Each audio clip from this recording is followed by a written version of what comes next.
여러분, 어느 한 잠수부에게 아주 귀부인 한 분이 찾아왔어요. 그래서 그 귀부인이 잠수부를 향하여서 이 백에서 뭘 하나 이렇게 꺼내서 주는 겁니다.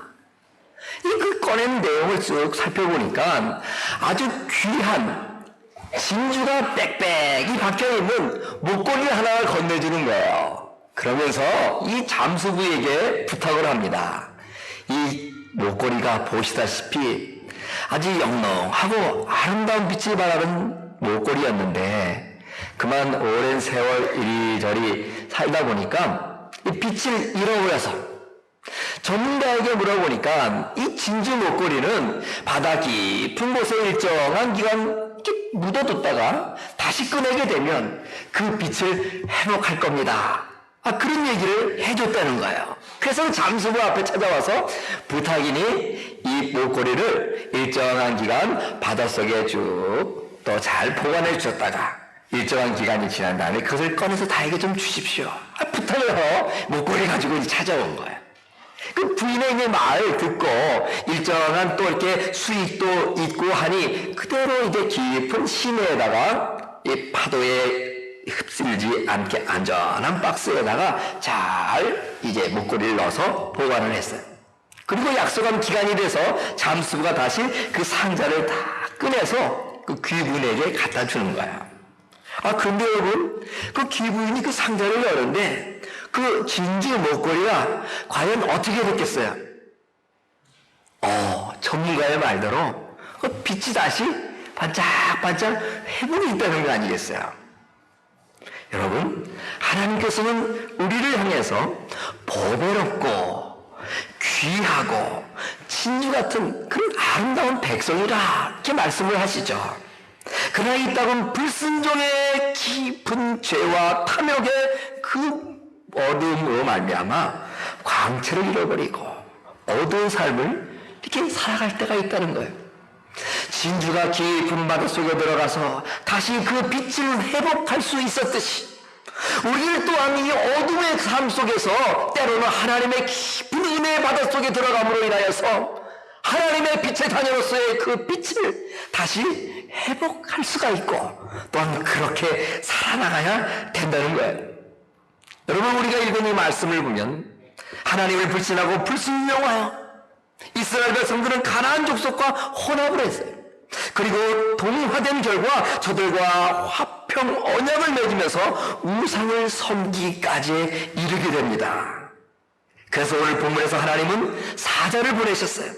그래서 이스라엘의 이 불순종의 배은망덕을 책망하고 하나님께서는 심판을 명하셨던 거예요. 그러자 그제서야 이스라엘 백성들은 다시 통회하면서 하나님 앞에 제단을 쌓고 예배하는 것이죠. 우리는 이러한 이스라엘 백성들의 그 삶, 역사를 통하여서 진정한 하나님을 향하여 정말 회복이라는 것은 어떤 것인가 하는 것을 살펴볼 수가 있어요. 여러분, 이 음악을 선호하는데도 사람들마다 그 음악 선호하는 패턴이 있다는 거예요. 요즘 여러분, 이 싸이라 하는 가수가 전 세계적으로 너무나 유명해요. 그런데 어떤 음악 평론가가 그 어떻게 해서 그렇게 싸이의 그 강남스타일이라는 노래가 이 세계의 많은 사람들에게 인기를 얻게 되었는가, 평론가가 저마다의 분석을 쓴 내용을 제가 보았어요. 근데 그 내용 가운데 하나는 뭐냐면 이 한국을 비롯한 이 동양권 몇몇 나라는 음악을 들을 때에 이 내가 참 좋아하는 음악이다 하는 그 음악에 대한 그 선호도가 이 선율, 멜로디 중심으로 이루어지는 패턴이 있다는 거예요. 거기에 비해서 이 미국 사람들과 더불어 많은 대부분의 사람들은 그 멜로디 선율도 좋지만 특별히 리듬에 의하여서 리듬 감각에 의해서 이 음악이 좋다, 내가 참 좋아할 수 있겠다 하는 그런 선호도의 패턴을 갖고 있다는 거예요.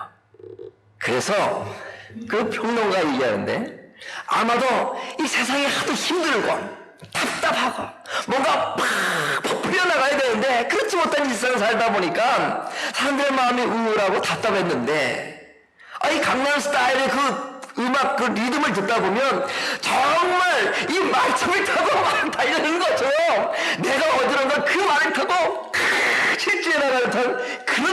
빠져든다는 거예요. 그리고 가만히 음악을 읽다 보면 정말 이 말이 어딘가에서부터 자신감에 막 들려오는 그런 환상을 가게 해주면서 답답하고 힘들어하는 이 세상 속에 뭔가 그 믿음 감각이 마음을 후련하게 해주고 기뻐할 일 없이 매일 힘든 일만 일어나는 이 세상 속에 그 음악을 들으면서 마음속에 기쁨을 주고 시원한 후련한 마음을 가져다주는 그런 믿음이 그 안에 있기에 이성 리듬 중심으로 음악을 선호하고 소모하는 그 패턴에 맞아떨어졌다는 거야. 음악에도 사람들이 좋아하고 안 좋아하는 저마다의 패턴이 있대. 여러분, 우리 인생에도 패턴이 있어요. 이상하게 많지. 이런 일에는 꼭 이렇게만 반응을 하는 나의 어떤 현상성, 일관성, 패턴이 있다. 또 이상하게 많지. 이런 일에 대해서는 이렇게 반응을 하는 나의 그 행동 반응 패턴이 있다는 거예요. 참 희한합니다. 그래서 긍정적이고 아름다운 그러한 긍정적이고 아주 좋은 일에 대한 반응의 패턴을 갖고 우리 몸에 그것이 이제 학습되고 습관화된 사람들은 항상 어떤 일이 일어날 때마다 좋은 쪽으로 생각하고 또 진취적으로 잘 받아들여서 그 반응의 결과가 아름다운 열매를 맺는 성공의 인생을 살아가는 결과를 낳게 되는 거예요. 그런데 부정적인 어떤 그 반응 패턴을 가진 사람은 항상 어떤 일이 똑같이 와도 부정적으로 생각하고 부정적으로 해석하고 그래서 나가다 보면 합당하지 않는 본인이 원하지 않는 그러한 열매를 맺게 되어서 좌절하고 실패하게 되는 그런 결론에 도달할 때가 많이 있다는 거예요. 여러분들은 주변에 일어나는 모든 일에 대해서 어떠한 그 반응의 패턴을 갖고 계세요. 성경의 이스라엘 백성들, 그들의 삶, 그들의 역사도 보면 일정하게 반복되는 삶의 그 라이프 스타일 패턴이 있는 것을 볼 수 있어요. 특별히 우리가 읽은 이 사사기 말씀해 보면요, 이스라엘 백성들은요 이런 삶의 패턴이 있어요. 하나님 앞에 죄를 져요. 그러면 어떻게 돼요? 하나님께서 저주하시고 심판하시는. 그러면 어떻게 돼요? 또다시 하나님의 그 심판 앞에 통회하고 자복하고 회개해요. 그럼 하나님께서 또다시 용서해 주시고 그들을 구원해 주시는. 여기까지 끝났으면 그대로 쭉 하나님의 은혜 가운데 살면 좋은데 어떻게 돼요? 이런 사이클 하나의 단위가 돼서 계속 반복되어지는 패턴을 이스라엘 역사 가운데 볼 수가 있다는 거예요. 하나님의 은혜와 구원이 있었음에도 불구하고 또다시 하나님의 말씀 앞에 불순종하고 폐역하고 죄를 짓는 이들의 이 라이프 스타일이 하나의 정형화가 되어서 패턴으로 반복되더라.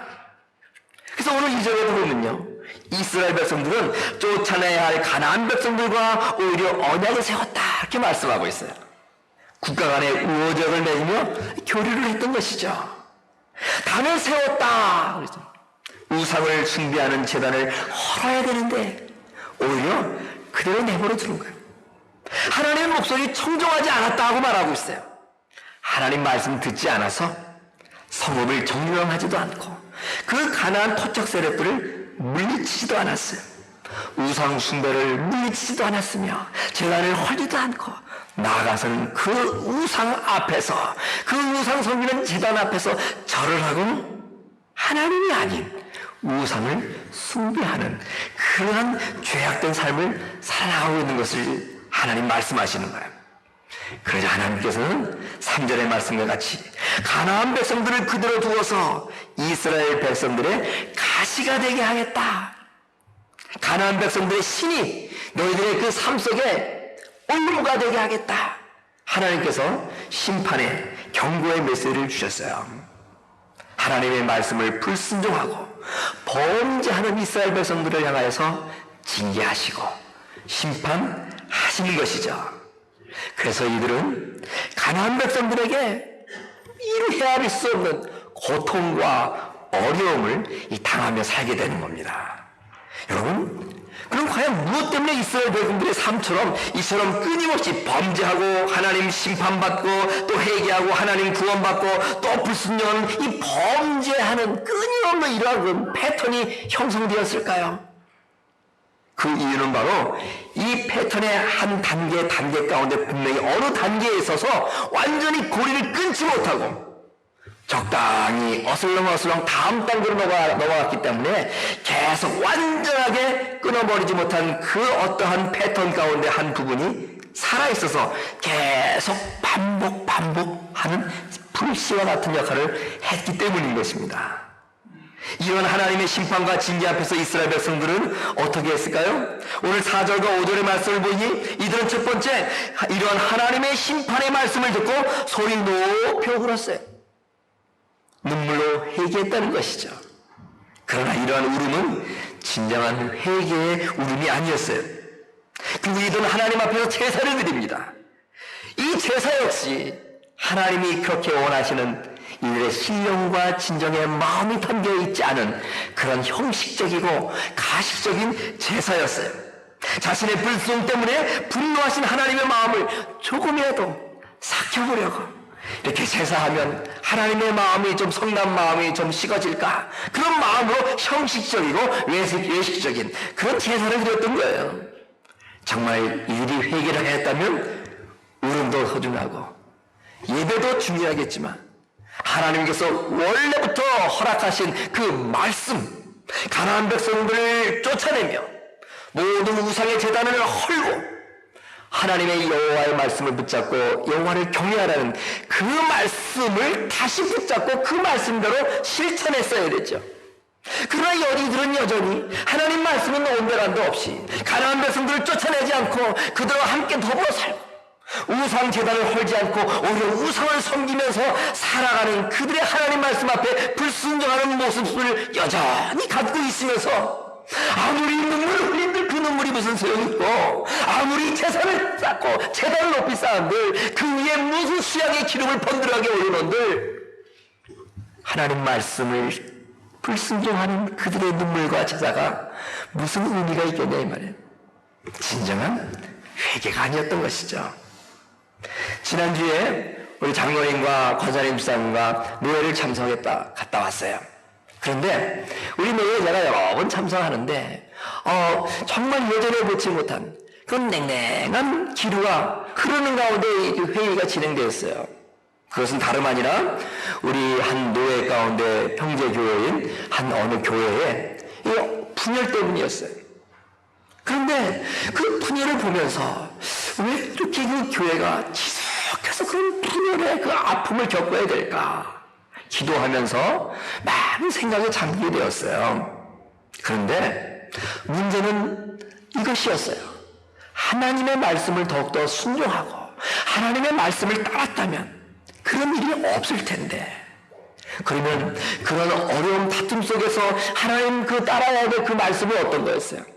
서로 화평하라, 서로 화목하라는 그 평강의 왕 예수 그리스도의 그 대명령을 예수를 믿는 성도인 그들이 하나님 말씀을 순종했다면 됐을 터인데 그 하나님의 말씀에 대한 순종이 그곳에 없었기 때문에 하나님의 말씀을 다시 붙잡고 따라가려는 그 삶이 없었기 때문에 여전히 반복과 균열이 반복되었던 거예요.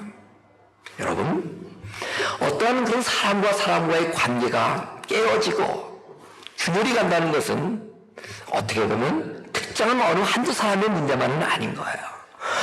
모두 다의 잘못이고 특별히 그들이 예수를 믿는 신앙인이라면 결론은 하나님의 말씀을 붙잡지 않았기 때문에 하나님 말씀 앞에 순종한다면 어떤 어려움도 극복할 수 있는 그 답이 거기 있는 것이고 극복해야만 되는데 나는 옳고 너는 틀리고 나는 옳고 너는 틀리니 도저히 벌어지는 이 간극이 좁아질 길이 없었던 거예요. 그들도 때로는 모여서 기도를 했어요. 그런데 일단에 한 분들은 하나님 불쌍히 여겨주시고 저들을 회개케 하여 주시옵소서 이렇게 기도를 또 이쪽에 있는 불의의 많은 성도들은 주님 저들을 불쌍히 여겨주시고 저를 돌이켜 주시옵소서 하나님이 도저히 그 중간에서 어느 쪽 얘기를 들어주겠네요. 여러분, 저들이 회개해야 된다는 것이 아니라 바로 내가 회개해야 된다. 하나님, 우리 모두가 하나님 앞에 하나님 말씀을 저버리고 오늘 이스라엘 백성들이 가나안 백성들을 모두 물리치고 우상의 제단을 헐며 하나님 여호와만을 순종하며 그 말씀의 뜻대로 살아야 되는 그 사명 앞에서 그 말씀을 놓쳐버리고 우상의 제단을 붙잡고 눈앞에 있는 알량한 이득권과 이기심을 붙잡으려는 그 이스라엘 백성들이 이처럼 어려움 속에서 하나님 앞에 심판받았듯이 마음속에 하나님의 말씀을 붙잡으려는 그 마음은 사라지고 끊임없이 자기의 상대방 정죄를 가지고 나아가니 그것이 어떻게 좁아질 수 있겠냐 하는 것이죠. 여러분, 분열이 생기게 되면, 인간관계 속에서 다툼이 생기게 되면 이처럼 서로 이해를 달리하는 상대방에 대한 미움이 있게 되는 거예요. 나는 문제가 없으니 상대방이 뉘우치고 회개해야 한다, 이런 생각 갖기 쉽습니다. 근데 여러분, 생각해 보세요. 세상은 모두가 상대적이지 않습니까? 내가 이렇게 생각하면 상대방은 상대방 나름대로 또 생각이 있는 거예요. 서로의 입장이 다르고 이제까지의 일들에 대한 견해가 다른 거예요. 그런데 한쪽 입장에만 있다 보면 상대방의 입장이 보여지지 않고 들려지지 않고 이해되지 않는 거예요. 그래서 자신의 입장만을 계속 주장하고 있으니 서로 합일점이 생기지 않게 되는 거죠.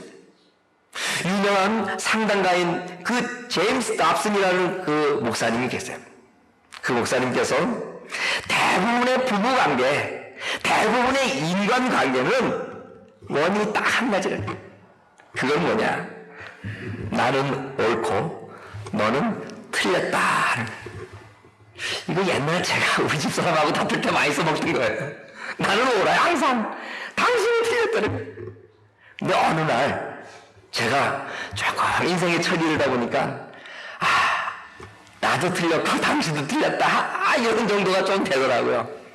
조금 더 처리될 때는 당신은 맞고 내가 틀렸어, 이런 마음도 들고 하는 거예요. 그래서 제임스 답슨 목사님은 이런 해법을 제시하는데, 나는 옳고 너는 틀렸다는 이 자기 의의에서 모든 다툼이 시작되는데, 그렇기 때문에 다시 서로 사랑하고 화합하기 위해서는 일정한 기간이 필요하다 그랬어요. 그 감정이 좀 사과를 시간이 필요한 건가? 뭐 그럴 수도 있겠지만, 이 시간이라는 건, 이때 필요한 시간이라는 것은 뭐예요?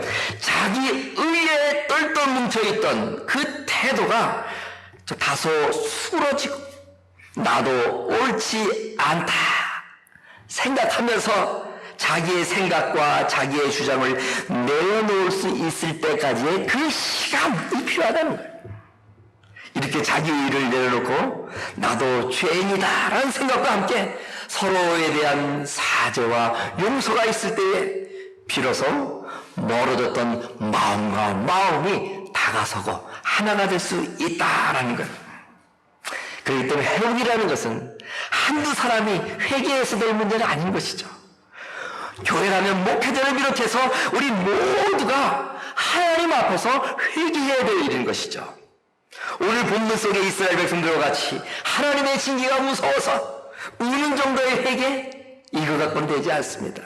분노하는 하나님의 마음을 좀 달려보려고 드려지는 형식적인 예배, 이것 또한 화합의 문제 해결점은 될 수가 없는 거예요. 이러한 참 회개의 마음이 우리에게 있어야 되는 거예요. 진정한 뉘우침의 마음으로 하나님께 나아갈 수 있어야 되는 것이죠. 이런 참 회개의 마음을 우리 모두가 가질 때, 그리고 나도 잘못했다 하면서 우리 모두 하나님 앞에서 죄인이다, 하나님의 말씀을 붙잡지 않고 내 인간적인 의로 이 모든 것들을 해결하는 내 생각이 있었음을 인정하고 서로 고백할 때에, 그리고 다시 하나님의 말씀을 붙잡고 화목과 화평을 향하여 나아갈 때에 진정한 하나님의 은혜로 말미암은 회복이 시작될 수 있다는 거예요. 여러분, 우리 대한민국의 역사를 보세요. 특별히 우리 한국의 교회사의 역사를 보면은 1907년 1월 5일부터 15일 9일, 이날은 우리나라에게 영적인 놀라운 역사의 전환점을 가져주는 날이었어요. 우리나라에 그 영적인 부흥이 있었던 바로 평양의 장대현교회에서의 그 집회였던 것이죠. 그 평양의 장대현교회 집회를 기점으로 해서 그때부터 오늘날에게 이르기까지는 놀라운 부흥의 역사들이 일어나게 되었던 거예요. 여러분, 과연 그 1907년 1월 5일부터 15일 평양 장대현교회에서 그러면 어떠한 일이 있었겠어요? 그때요, 목사로 안수 받으시는 바로 길선주라는 장로님이 계셨어요. 그분이 나와서 이제 기도를 하게 되었어요. 그런데 그분이요, 이 장로님의 회개 기도를 하는데 이 회개 기도가 한국 교회의 운명을 바꾸는 불쏘시가 되었던 거예요. 장로님께서 이렇게 기도합니다. 하나님, 저는 아간과 같은 죄인입니다. 하나님, 저는 아간과 같은 죄인입니다. 저 때문에 하나님의 축복의 문이 막혔습니다. 임종을 앞둔 친구가 재산 관리를 저에게 맡겼는데 100불을 제 호주머니에 넣었습니다. 내일 아침 돌려주겠습니다. 내가 죄인입니다 하는 그 길선주 장로님의 회의 기도를 시작해서 그 평양을 중심으로 해서 도둑, 간음, 불효, 증오, 모함, 갖가지 죄악의 회개의 물결이 전국으로 삼천리 방방곡곡으로 퍼져나가기 시작했던 거예요. 이처럼 영적인 놀라운 부흥, 하나님과 우리들의 이 화합, 사람과 사람들의 막힌 담들이 험어지는 놀라운 회복의 역사는 바로 우리들의 회개로부터 시작된다는 거예요. 하나님은 호세아 6장 1절에서도 오라 우리가 여호와께로 돌아가라. 여호와께서 우리를 찢으셨으나 도로 낫게 하실 것이요 우리를 찢으셨으나 싸매어 주실 것이다 하면서 하나님 앞에 회개하며 돌아갈 것을 선지자는 외치고 있었어요. 하나님의 화목, 하나님의 평강을 맛보려면 회개하는 길 외에는 없는 거예요. 회복의 길은 오직 우리 모두의 회개뿐인 것이에요. 하나님 말씀 앞에 다시 돌아가는 것, 그 말씀을 붙잡고 순종하는 것이 진정한 화합의 회복의 첩경인 것이죠. 여러분, 이러한 상황 가운데 오늘 말씀 보면 6절부터 10절까지의 이 과거의 일을 이스라엘 백성들에게 다시 회상할 수 있도록 하나님께서 말씀을 주셨어요. 그 말씀은 여호수아 시대를 회고하게 하시려는 하나님의 의도가 있던 거예요. 그래서 이처럼 하나님 말씀 불순종하는 너희들이지만 너희들의 조상 때를 한번 생각해봐. 그 너희들이 그렇게 믿고 따랐던 여호수아의 삶을 보라. 그리고 너희들이 이렇게 믿고 따랐던 너희들의 조상의 삶이 어떠했는지를 한번 생각해보거라. 그래서 너희들의 오늘날의 이 삶이 어떤지, 무엇이 바뀌어야 되는지를 생각해보거라. 하나님께서 말씀을 하시는 것이죠. 여러분, 하나님의 화평을 위한 이스라엘 백성이 이처럼 반복적으로 하나님께 범죄하는 삶의 패턴을 떨쳐버리지 못한 이유는 어디에 있었을까요?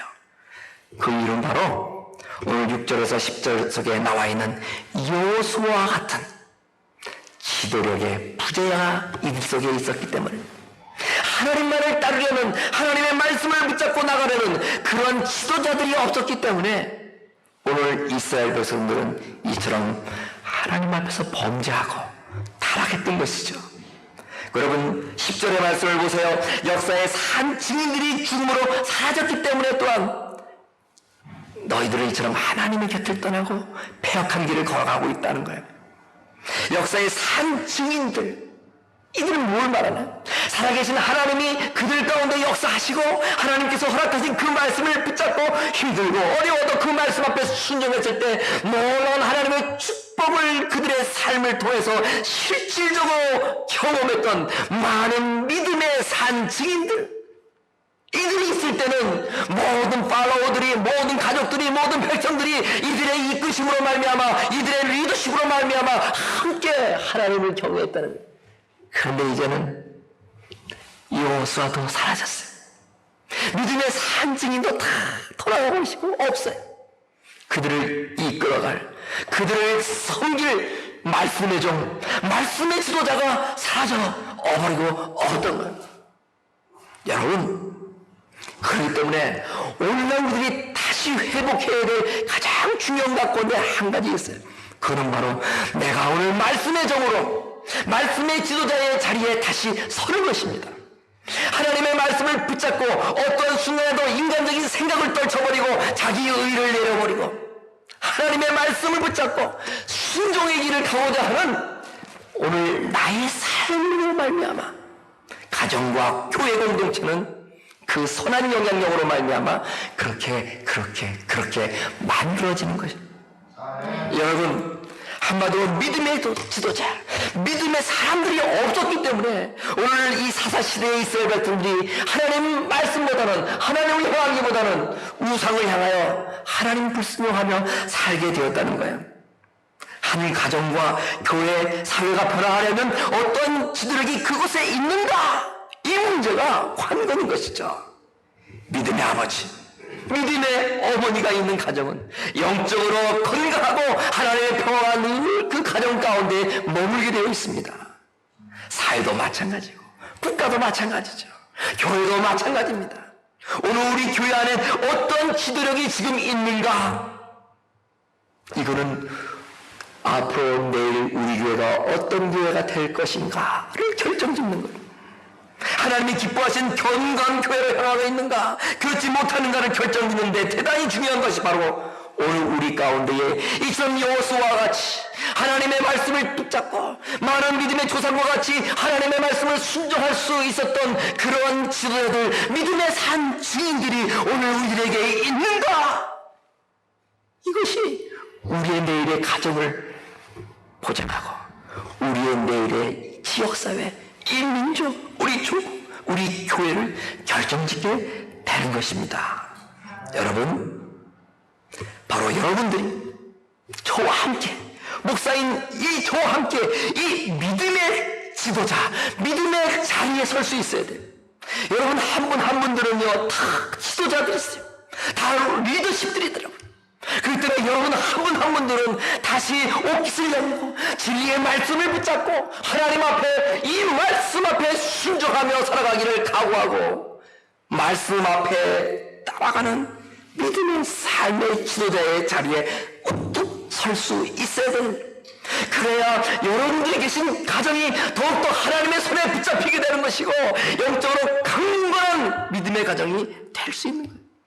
그 지도되는 여러분들이 저와 함께 더불어서 하나님의 오직 말씀만을 믿고 따르기로 작정하며 힘들고 어려워도 어떤 순간에도 내 생각을 내어버리고 나의 알량한 이 자존심과 의를 내버리고 하나님, 나도 죄인입니다. 우리 모두가 죄인입니다. 목사도 회개의 죄인이고 우리 성도 한 분 한 분 모두가 회개의 죄인입니다 하면서 죄인된 우리들은 그저 하나님 말씀 따를 길밖에 없습니다 하는 모습으로, 그런 마음으로 우리 모두 여호수아와 같이 믿음의 조상들과 같이 그 하나님의 길을 따르고자 하는 지도자의 자리에 설 수 있어야 된다는 거예요. 여러분, 존 맥스웰이라는 훌륭한 리더십 지도자가 있어요. 그분 책 가운데 세상은 이런 지도자를 원한다, 그런 책이 있어요. 그런데 여러분 궁금하시죠? 이 세상에 과연 어떤 지도자를 원하고 있을까요?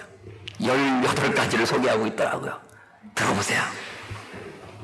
첫 번째, 꼭 필요한 때에 적절한 방법으로 영향력을 발휘하는 지도자. 두 번째, 비난은 자기에게, 칭찬은 남에게 돌리는 지도자. 셋째입니다. 사람들을 인도하기 전에 자신을 바로 인도할 수 있는 지도자. 넷째, 늘 비슷한 대답이 아닌 최상의 해답을 찾는 지도자. 다섯 번째, 자기 자신보다 조직과 사람들에게 더 큰 의미와 가치를 부여하는 지도자. 여섯 번째, 자기 유익보다 다른 이들의 유익을 위해 희생하는 지도자. 일곱 번째, 자신을 다루는 데는 머리를, 다른 사람을 다루는 데는 가슴을 사용하는 지도자. 여덟 번째, 바른 길을 알고 그 길을 가며 그 길을 사람들에게 보여줄 수 있는 지도자. 아홉 번째, 사람을 이용하지 않고 그들에게 영감을 주고 가슴에 동기를 심어주는 지도자. 10번째, 사람들의 문제를 알고 그들과 함께 살며 그들의 문제를 해결하기 위해 하나님 앞에 나아가는 지도자. 11번째죠. 자신의 인격을 자신의 지위보다 더 중요하게 인식하는 지도자. 12, 여론의 물결을 따라가기보다는 올바른 성경적인 여론을 형성해 갈 수 있는 지도자. 13번째, 직관이 인격의 반영임을 이해하는 지도자. 14번째, 특별한 수행을 하는 경우에는 자신을 다른 사람 위에 두지 않는 겸손한 섬김의 지도자. 15, 큰 일뿐 아니라 작은 일에도 정직한 지도자. 16, 먼저 자신을 다스림으로 다른 사람의 다스림을 받지 않는 지도자. 17, 실패를 재기의 기회로 삼을 수 있는 지도자. 마지막, 유행에 상관없이 언제나 올바른 방향, 하나님 말씀의 원칙 중심을 제시하는 도덕적 나침반을 가진 지도자인 거예요. 여러분, 세상이 이런 지도자를 원한다는 거예요. 어쩌면 우리의 자녀들이 이런 아빠, 이런 엄마 되기를 원하고 있죠. 어쩌면 우리 서로들은 상대를 향하여서 사랑하는 형제님, 사랑하는 자매님, 이런 지도자가 되어줄 수는 없겠어요. 기도하고 있을지 모르겠어요. 여러분, 우리 모두는 다 지도자입니다. 교회 안에서 어찌 목사만 지도자가 될 수 있겠어요? 다 여러분이 왕같은 제사장이라 말씀하셨어요. 왕같은 제사장, 그건 바로 영적인 거룩한 리더십을 상징하는 거예요. 그렇기 때문에 세상이 원하는 지도자상이 이럴진데 하나님도 우리를 향해 이런 지도자가 되기를 원하실 것이고, 우리 옆에 계신 모든 성도들이 내 자신들을 향해서 우리 서로 이런 지도자가 됩시다, 서로 요청하고 있을 거예요. 여러분, 우리 모두는 지금 어떤 지도자입니까? 여호수아, 믿음의 산 증인, 그들은 어떠한 순간에도 하나님 말씀을 붙잡고 자기 의를 내려놓고 하나님의 의를 위하여 순종하며 나갔던 사람들이었어요. 하나님은 오늘 그런 자들이 없지요. 이처럼 이스라엘 백성들이 자기네 소견에 오른 대로 행하며 죄악의 길을 걸어가고 있다고 말씀해 주시는 거예요. 세상에서는, 주님 몸된 교회 안에서는 오늘도 여호수아와 많은 믿음의 증인, 또 이렇게 18가지와 같은 지도자들을 원하고 있어요. 여러분, 우리가 하나님의 이처럼 지도자일진데 우리들도 이런 지도자가 되어야겠어요. 여러분, 지금 여러분들은 어떤 지도자로서 어떤 모습을 가지고 가정과 직장, 사회, 이 교회 공동체 안에서 살고 계시나요? 회복은 이처럼 하나님의 말씀을 순종하는 지도자 모습이 나에게 회복될 때 가능한 것이죠.